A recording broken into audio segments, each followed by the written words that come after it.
but I can understand where you're coming from. But I really appreciate the fact that you circle back to let me know, because I could have been feeling some way about it. But that took time. How long did it take you before you got to that part of your life where you said, hey, I can be accountable for me, right? Because some of us are still stuck in the place of going, I like to argue to be right versus, having an argument to, because when you argue to be right, no one leaves that to feel good, right? But even if you're right, you didn't win, right? So when and what age were you when you got there? I would say when it really kind of manifested itself to a technique, if you will, I would say about, I'm saying this, and I would say about maybe like 7 years ago. Yeah, it was kind of recent for me to, but what I also will articulate is just what you said. I will say, I really want to be right on this, and I'm not. I articulate it all, but I'm not. Like just everything, so that they know, he knows every place where I'm coming from. I want to be so right on this, and I was wrong. I'm so sorry. Listen, I meant to say this. So even that part, he'll say, yeah, I know you want to be right. And I'll say, yeah, you always want to be right too. Like we acknowledge, yeah, we always want to be right. Everything that we are feeling or thinking, we will actually say, but still get to the moment of some type of, agreement of where we are and understanding.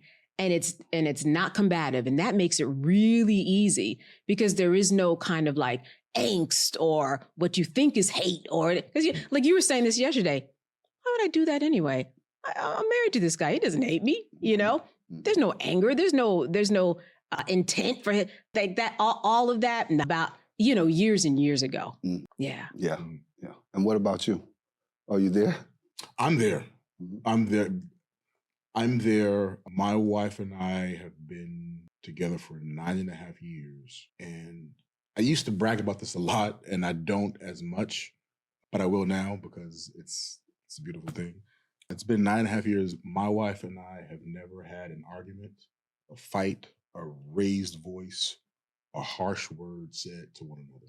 Now, granted, ever? Yeah, ever. Oh. Now, and granted, mind you, we met when I was 45. Yeah. And and it's not like we agree on everything, right? Right. So there's just a way of communication. There's a way that we communicate like adults. She's got a psychology background. So even though she innately has, tools, and she's an empath and all of that. But I remember early on, before we even began to conceive, we're at my house. I had come from the gym, and she wanted to show me some Pilates, something. And I didn't want to do it. I was tired. And it was a moment where I should have said, hey, babe, I'm tired. Can we do this later? But instead, I was in my nice guy mode. And I was like, okay, sure, show me. And then I was just getting frustrated. I was just getting, I didn't want to be here. Right. And so, we could both start feeling the tension.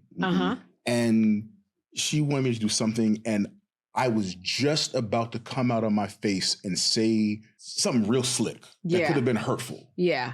And just before that came out of my mouth, it reminded me of a prior relationship. And I remember saying, I don't ever want the woman I love to feel the way this person in this past relationship made me feel when she talked to me. Okay, got it. I don't ever want to say something to make the woman I love feel the way I felt when... In your previous relationship. Yes. And in that moment, I said, oh, you know what? I'm frustrated with myself. That's my shit. I can't put my shit on her. I'm mad because I didn't advocate for myself and say, let's do this later. So shut your mouth. Don't say that slick shit. And I'm going to use that on you next time. Shut your mouth. Don't you say that. I'm saying to myself. Can we use that on you, Malcolm? I'm going to be like him when I grow up. It was that moment. That moment. Yeah. And there was, it was